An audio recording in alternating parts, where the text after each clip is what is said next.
Imagine that in all the primary schools in the world, after everyone finished grade 3 or year 3, all the teachers then said to the students, that's it, that's the end of school, stop learning everyone, go out into the world, do your own thing. How different would the world be, you reckon? I think that most kids would be absolutely clueless of what to do next. But the thing is, that's basically what people say when we get to about year 11 or 12, or we finish uni. Everyone says, alright, that's it, that's the end of school, go do your thing in the world. Yes, we have a lot more knowledge and experience, but no one's actually ahead of anyone else, right? We've all gotten to a certain point. And if you stop learning then we'll just be as clueless as each other, right? Which is why there are more ways to learn and why you should never stop learning. So, first thing, I'm going to give you a few reasons why you should never stop learning. If you stop learning, you'll stop growing. If you stop learning, you'll never get ahead in life of those who do keep learning. If you stop learning, then the way you start thinking is narrower and narrower and narrower, and you'll stop to see the good in situations. You'll stop to see how every situation around you can actually be an opportunity to learn and grow. You will be set in your ways and believe that you can never change. So now we've talked about why you should never stop learning. Now I'm going to share with you a few ways to never stop learning, a few ways to keep learning is another way of putting it. One is learn from experience. If we never go out and try new things and try and experience things, then we'll never learn what those things are about or how to do those things. If you, you may have gone to 13 years of uni to study to become a doctor, you've studied medicine, but until you're actually there on the operating table, you haven't learned how to operate on someone. It's by doing and by experiencing that we gain the practical skills to do the things that we've set out to do, that we're learning to do. Secondly, learn from your mistakes. I talked about this in my last video. Right? If we never go through the pain of change and never experience failure, we'll never grow, we'll never learn, and we'll never change. So, it's actually by making mistakes that we learn how to avoid the mistakes next time. You won't learn if you just try and avoid mistakes. If you're a perfectionist, if you're too afraid of failing, you'll never learn. Number 3 is learning from elders.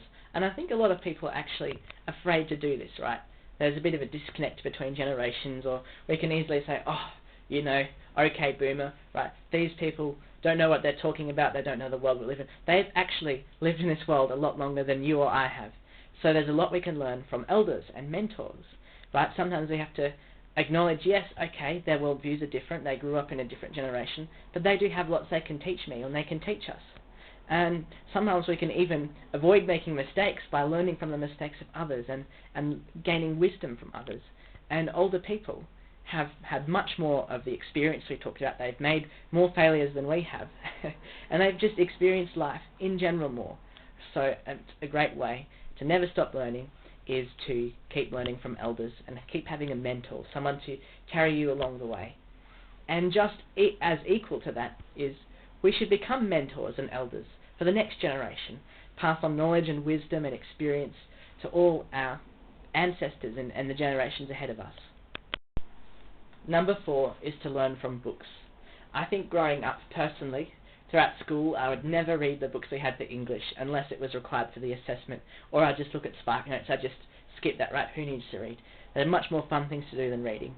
And it wasn't until I turned about 16, 17 or 18 when I didn't have to study English anymore that I started really enjoying reading books, and I was reading everything, right? I tried to read 50 books in a year. That was my challenge, and I had a book club with my friends and stuff. Started reading all these books like crazy. And while I didn't make it to 50 books because I hadn't really built the habit of reading consistently yet, I had read 39 books in a year. And just that experience alone changed my life. It changed the way I think. It helps me grow. There is so much knowledge in books.